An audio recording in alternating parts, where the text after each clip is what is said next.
année, le défi ski souligne son 10e anniversaire provincialement et c'est la 5e édition ici à Vallée-du-Parc.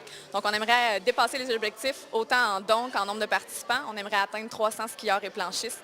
Donc, surpasser les autres années, là, c'est vraiment notre objectif. L'année dernier, on avait atteint 71 000 et on avait eu 244 skieurs sur les pistes, c'est-à-dire 61 équipes.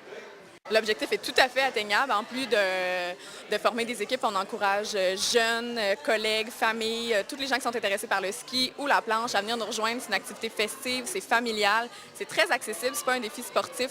Les gens croient que c'est difficile, mais c'est super facile de participer au défi ski. On passe une belle journée, puis on ressort de là fiers et gagnants d'avoir aidé la cause de l'État. C'est même indispensable dans le processus de la maladie de notre fille, Camille, dès le début.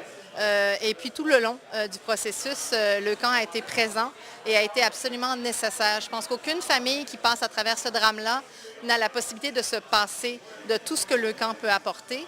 Il y a une collaboration directe entre le camp et les centres oncologiques, les 4 centres oncologiques pédiatriques au Québec, et c'est vraiment indispensable. Le camp a été là financièrement pour nous aider parce qu'il y a un des 2 parents qui doit arrêter de travailler et on reçoit donc une bourse mensuelle pour nous permettre de pallier minimalement aux frais qui sont encourus, ne serait-ce que quand on est dans la région, d'aller à Trois-Rivières ou à Québec 1, 2 ou 3 fois par semaine.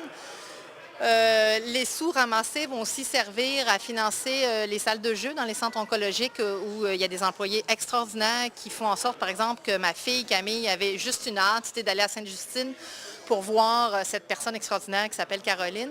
Donc, ce n'était pas une expérience traumatisante d'aller à Sainte-Justine du tout, même si ce qu'on lui faisait subir pouvait l'être énormément.